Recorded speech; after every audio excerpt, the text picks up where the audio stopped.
Friends, నేను ఇక్కడ fish మార్కెట్కి వచ్చాను. ఎందుకంటే ఫ్రాన్స్ పులుసు చేయడానికి కానీ ఇక్కడ మనయ్య అనమాట ఫ్రాన్స్ వేస్తున్నారు. ఇది మా ఊర్లో మార్కెట్. చూసి మంచి పెద్దగా ఉన్నాయి చూసి నేను తీసుకుంటున్నాను. ఎందుకంటే చిన్న చిన్న అన్నది పులుసులో బాగుంటాయో బాగోవో అని, కొంచెం పెద్దవి అయితే బాగుంటుంది, మంచిగా వీడియోలో కనబడుద్ది అన్నట్టు నేను చూసి తీసుకున్నాను. చిన్న చిన్నవి కూడా ఉన్నాయి, అవి కొంచెం తక్కువ రేట్ అనమాట, ఇవి ఎక్కువ రేటు.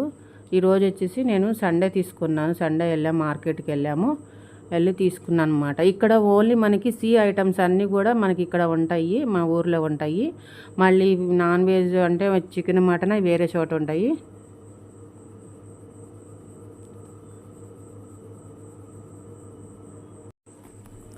ఫ్రెండ్స్, ఈ ఫ్రాన్స్ పులుసు అన్నది కూర వండుతూ ఉంటుంటేనే నోట్లో నుంచి నీళ్ళు వచ్చేస్తున్నాయి అన్నమాట.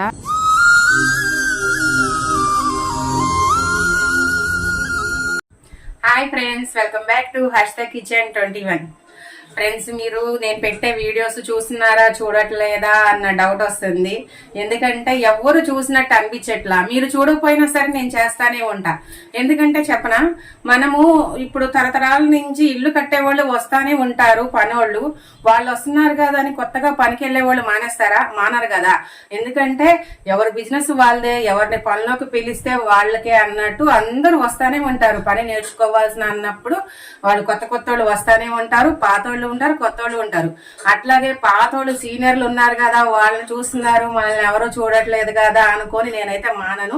మీరు చూసినా చూడకపోయినా సరే నేను చెయ్యాలి అని అనుకుంటున్నాను కాబట్టి నేను ప్రతిరోజు ప్రతి వీడియో చేస్తానే ఉంటున్నాను. మరి మీరు చూడాలి అని కోరుకుంటున్నాను మనస్ఫూర్తిగా. ఓకేనా? ఈ రోజు వచ్చేసి నేను ఏంటంటే ఫ్రాన్స్ పులుసు పెడదాం అనుకుంటున్నా. చాలా చాలా టేస్టీగా ఉంటది. ఇది వచ్చేసి ఏంటంటే పల్లెటూరు స్టైల్. మనము ఫిష్ పులుసు ఇలా పెట్టుకుంటాం కదా, అలాగే ఫ్రాన్స్ పులుసు కూడా పెట్టుకుంటే చాలా టేస్టీగా ఉంటది అనమాట. ఈ ఫ్రాన్స్ పులుసు గురించి మీలో ఎంతమందికి తెలుసా, ఎంతమందికి తెలియదా అనేది నాకైతే తెలియదు. ఎందుకంటే మా అమ్మమ్మ, మా నానమ్మ వాళ్ళు వండేవాళ్ళు అనమాట. చాలా చాలా బాగుంటది. ఇప్పుడు ఫ్రాన్స్ పులుసు ఎలా చేసుకోవాలి, దానికి ఏమేం కావాలి అన్నది చూద్దాం. ఓకేనా? నేను ఇక్కడ వచ్చేసి ఒక 1/2 kg రొయ్యలు తీసుకున్నాను. పెద్ద రొయ్యలు అనమాట, చిన్నవి కాదు, పెద్ద అయితే బాగుంటాయి అని తీసుకున్నాను. దీనికి వచ్చేసి ఒక 3 ఆనియన్స్ కట్ చేసుకొని పెట్టుకున్నా. కొంచెం నిమ్మకాయ అంత సైజు చింతపండు పులుసు తీసుకున్నాను, ఇట్లాగా నానబెట్టుకున్నా. 2 టమాటాలు, పచ్చిమిర్చి, కరివేపాకు, కొత్తిమీర, పసుపు. ఇది వచ్చేసి మెంతు పౌడర్ ఉంటుంది కదా, అది కొంచెం అనమాట, ఒక 1/2 స్పూన్. సాల్ట్, నూనె, కారం, అల్లం వెల్లిపాయ పేస్ట్. ఇది వచ్చేసి ఏంటంటే మనకి బ్లాక్ పెప్పర్ అంటారు కదా, బ్లాక్ పెప్పర్, జీలకర్ర పౌడర్, ధనియాల పౌడర్. ఫ్రెండ్స్, నేను ఎటువంటి గరం మసాలా వేయట్లేదు, ఎందుకంటే ఇది న్యాచురల్ గా అనమాట. మనకి గరం మసాలా అంటే ఏంటి, ధనియాలు చూపించింది, జీలకర్ర చూపించింది అనుకుంటారా?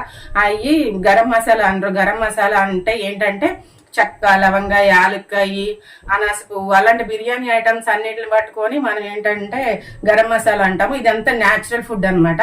తరతరాల నుంచి పల్లెటూరు స్టైల్లో ఇయ్యే వేస్తారు. పులుసు కానీ కర్రీస్లో కానీ ఇలాగే వండుతారు అనమాట. ఓకేనా? మనం ఇప్పుడు ఎలా చేసుకోవాలనేది చూద్దాం. మనము ముందుగా ఫ్రాన్స్ అనేది ఉడకబెట్టుకుందాము. ఇలా ఉడకబెట్టుకుంటే మనకి నీచు వాసన అలాంటివి పోతాయి. మనం మాక్సిమం ఫ్రాన్స్ కానీ ఫిష్ కానీ చాలా నీట్ గా కడుక్కుంటా ఉంటాము. ఫ్రాన్స్ లో వచ్చేసి నేను నిమ్మకాయ, మజ్జిగ వేసి సాల్ట్ వేసి ఒక 1/2 అవర్ అట్లా ఉంచేసి తర్వాత కడిగి అనమాట. వాసన ఉండదు. అయినా సరే దాంట్లో ఉన్న వాటర్ మనకి కర్రీలోకి వెళ్ళకోకుండా ఉండాలి అని అంటే ఫస్ట్ ఇలాగ బాయిల్ చేసుకుంటే ఫ్రాన్స్ అనేది మనకి చాలా టేస్ట్ గా ఉంటది. లేదా ఈ వాటర్ కూడా వచ్చేసి మనకి కర్రీలో కలిసిద్ది. ఇప్పుడు నేను వచ్చేసి చూడండి ఏం వేసుకోలేదు, ఫ్రాన్స్ వేసేసుకుంటున్నా. దీంట్లో బాగా హీట్ ఎక్కింది.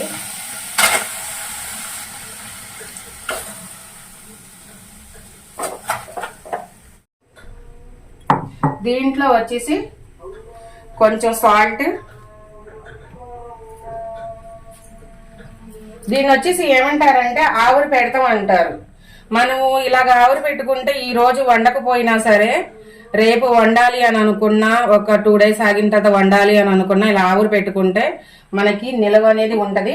అంతేకాకుండా ఈ ఊరు నుంచి వేరే ఊరు ఎక్కడికన్నా వాళ్ళ పిల్లల దగ్గరికి కానీ కొడుకుల దగ్గరికి కానీ ఎవరన్నా తీసుకెళ్ళాలి అంటే పాడైపోతాయి అన్న ఉద్దేశంలో ఇలా ఆవిరి పెట్టి కూడా తీసుకెళ్తారు. తీసుకెళ్తే ఒక పూటన్న అట్లా ఉంటాయి జర్నీలో మనకి. ఇప్పుడు నేను వచ్చేసి సాల్ట్ వేసేసాను, పసుపు వేసాను. ఇప్పుడు కారం వేసుకుంటాను. చాలా లైట్ గానే వేసుకుంటున్నాను, ఎక్కువ వేసుకోవట్లేదు, ఎందుకంటే ఈ ప్రాన్స్ లోకి పడతాయి అని.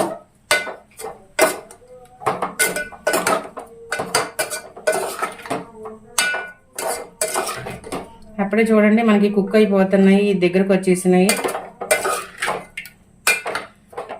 ఈ వంతులకు ఉడుకుతా ఉంటాయి.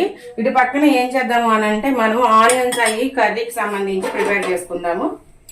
మనకి అప్పుడు టైం సేవ్ అవుతుంది. అవి మనకి కుక్ అయ్యేపటికల్లా ఇటు కర్రీకి సంబంధించి కూడా మనం వేసేసుకుందాం. ఆయిల్ వేసుకుంటున్నా. దీంట్లో మనకి నాన్ వెజ్ కాబట్టి, పులుసు కాబట్టి కొంచెం ఆయిల్ ఉంటే, నాన్ వెజ్ లో ఆయిల్ ఉంటేనే బాగుంటది. ఇటు పక్క ఫ్రాన్స్ లో నేను వేసుకోలేదు, ఇప్పుడే వేసుకున్నాను. అది కూడా కొంచెం వేసుకున్నా, మరీ ఎక్కువ వేసుకోలేదు. ఇప్పుడు దీంట్లో వచ్చేసి పచ్చిమిర్చి వచ్చేసి పులుసు అనే బయటకల్లా ఇలాగ కొంచెం ఘాట్లు పెట్టుకుంటారు. మనం ఆఫ్ ముక్కలు వేసిట్లేదు, ఫుల్ గానే పచ్చిమిరకాయ ఇలా ఘాటు పెట్టి వేసుకుంటున్నాను. పులుసు కదా మనకి, పులుసు అంటే ఏంటంటే మనకి కొంచెం పచ్చిమిర్చి ఎక్కువ తీసుకుంటాను. ఆ పులుసులో పచ్చిమిర్చి చాలా టేస్ట్గా ఉంటుంది. తర్వాత ఆనియన్స్ వేసుకుంటాను.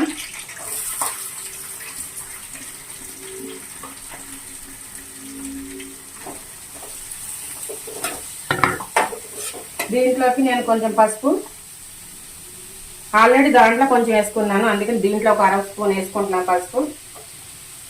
సాల్ట్, తొందరగా ఆనియన్స్ అన్నది మనకి కలర్ వస్తుంది, వాటర్ అన్నది ఇంకిపోతూ ఉంటుంది ఆనియన్స్లోది.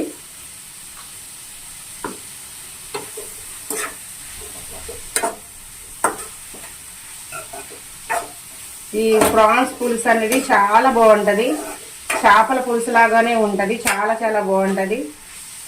దీంట్లో వీలైతే బెండకాయలు కూడా వేసుకుంటే, చిన్న బెండకాయలు కూడా వేసుకుంటే బాగుంటుంది.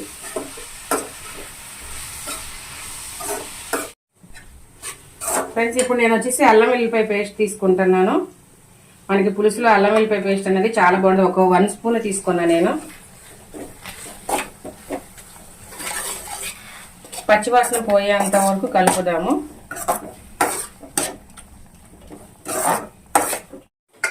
మనకి ఇక్కడ ప్రాన్స్ వచ్చేసి కుక్ అవుతున్నాయి చూడండి, వాటర్ వచ్చేసినాయి. ఇప్పుడు ఈ వాటర్ అంతా ఇంకిపోయేంత వరకు మనం వీటిని ఇలా ఫ్రై చేద్దాం ఉన్నాము.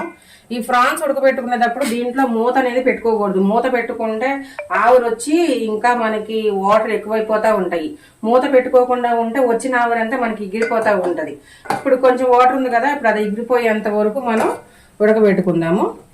తర్వాత ఇటు వచ్చేసి ఏంటంటే మనం అల్లం వెల్లిపాయ పేస్ట్ వేసుకున్నాం కదా, అదంతా ఏగిపోయింది, పచ్చివాసన పోయింది మంచిగా. ఇప్పుడు వచ్చేసి నేను ఒక చిన్న 2 టమాటాలు తీసుకున్నా అన్నాను కదా, టమాటాలు వేసేసుకున్నా. ఇప్పుడు కారం వేసుకుంటున్నా. పులుసు కాబట్టి కొంచెం ఎక్కువే పట్టిద్ది కారం.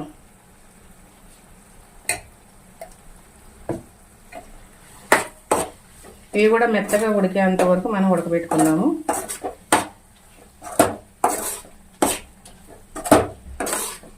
దీనికి వచ్చేసి ఇప్పుడు మూత పెట్టుకుందాం. మనకి టమాటాలు అనేది కుక్ అవ్వాలి కదా, మనం మూత పెట్టుకుందాం. ఏ కర్రీకి దేనికి మూతలు పెట్టుకోవాలా, మూతలు కొన్నాటికి పెట్టుకోవచ్చా పెట్టుకోకూడదా అన్నది మన తరతరాల నుంచి అమ్మమ్మ నానమ్మ వాళ్ళే నేర్పించేశారు. అందుకని తెలియని వాళ్ళ కోసమని చెప్తున్నాం అనమాట. ఓకేనా?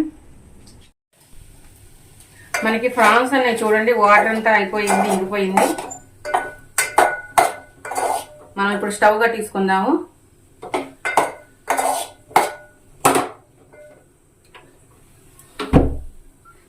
ఇప్పుడు ఈ టమాటాలు ఇది కర్రీ వచ్చేసి ఎలా ఉందో చూద్దాము.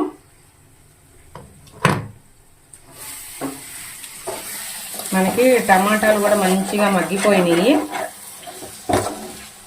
ఇప్పుడు ఈ ఫ్రాన్స్ తీసుకొచ్చేసి దీంట్లో వేద్దాం. చెప్పాం కదా టైం సేవ్ అవుద్దని. చూడండి ఈ ఫ్రాన్స్ ఉడికేపటికల్లా మంచిగా అక్కడ టమాటాలు అవన్నీ కూడా మంచిగా ఉడికిపోయినాయి. ఫ్రాన్స్లో ఉన్న వాటర్ అంతా కూడా వచ్చేసింది.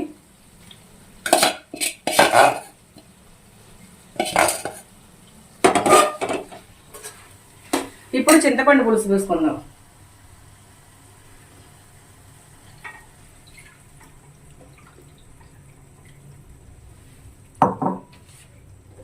వాటర్ చూసుకొని పులుపుని చూసుకొని వాటర్ వేసుకుందాం.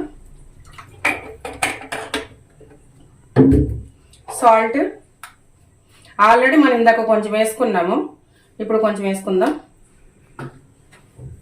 మనకి ఫిష్ అయితే ఏంటంటే పులుసు పోసుకున్న తర్వాత కలపకూడదు, అవన్నీ ముక్కలు ఇరిగిపోతాయి అది ఇది అని అంటాము. కానీ ఈ ఫ్రాన్స్కి ఏమి ముక్కలు ఇరగవండి. మంచిగా మనం వేసిన ఫ్రాన్స్ ఎలా అయితే ఉంటాయో అలాగే ఉంటుంది. ముక్క ఎందుకంటే ముక్క అంతా గట్టిగా అయిపోయింది కదా, అస్సలు కదలదు, చెక్కు చెదరదు.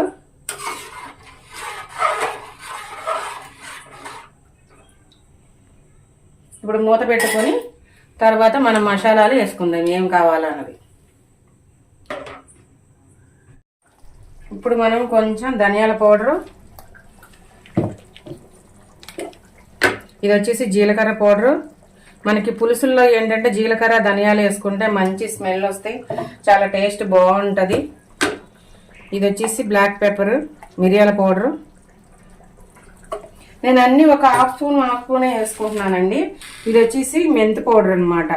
మెంతులు మనం ఏపి పౌడర్ పెట్టుకున్నాను కదా, ఇది ఒక చిటికెడు అసలు అంటే 1/4 వేసుకున్నాను. ఎందుకంటే ఎక్కువ వేసుకుంటే చేదవుతుంది, దాని టేస్టే రావాలి కానీ దాని ఫ్లేవర్ రావాలి కానీ మనకి ఎక్కువ వేసుకోకూడదు. అన్ని చూసారు కదా, కొంచెం కొంచెం కొంచెం కొంచెం వేసుకున్నాను. ఇప్పుడు వచ్చేసి కరివేపాకు. ఈ కరివేపాకు అనేది పులుసుల్లో లాస్ట్లో వేసుకుంటేనే మంచి స్మెల్ వస్తుంది. మనం కర్రీస్లో ముందు వేసుకుంటాము, పులుసులో వచ్చేసి లాస్ట్లో వేసుకుంటే చాలా బాగుంటుంది. మంచి స్మెల్ వస్తుందండి, కూర చాలా చాలా బాగుంటుంది.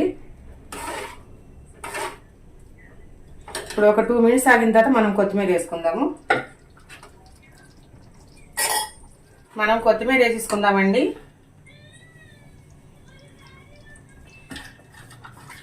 ఒక 2 నిమిషాలు ఆగేసి ఇంక మనం స్టవ్ కట్టేద్దాం, మనకి కర్రీ అయిపోయింది.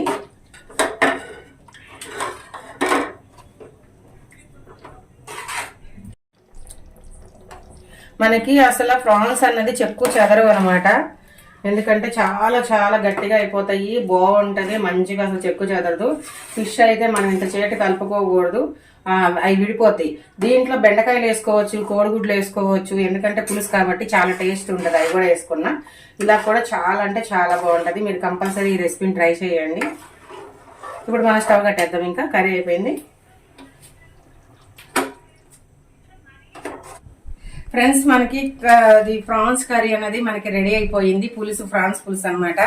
ఎవరన్నా కళ్ళు మూసుకొని ఇది అసలు ఇది కర్రీ పెడితే వాళ్ళు ఫిష్ పులుసు అని చెప్తారు అనమాట. అట్లాగుంది, అసలు చాలా అంటే చాలా టేస్టీగా ఉంది, చాలా బాగుంది. ఒక్కసారి చూద్దాము ఎలా ఉందన్నది.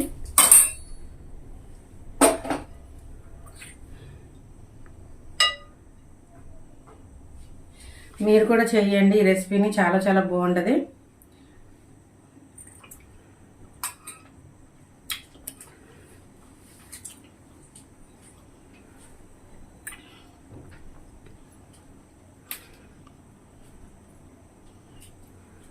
ఏం చెప్పాలో అర్థం కావట్లేదు, అసలు అంత బాగుందనమాట.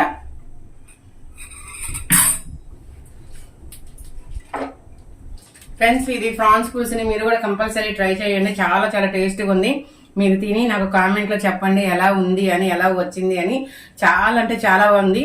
మీరు వండండి, వండితే కనుక 100కి 200% మార్కులు వేస్తారు అనమాట. ఓకేనా? Bye friends. మా వీడియోని లైక్ చేయండి, షేర్ చేయండి, సబ్స్క్రైబ్ చేయండి, పక్కన బెల్ ఐకాన్ని క్లిక్ చేయండి. ఓకేనా? మా వీడియోస్ని మీ ఫ్రెండ్స్కి వాళ్ళందరికీ కూడా షేర్ చేయండి. Bye friends.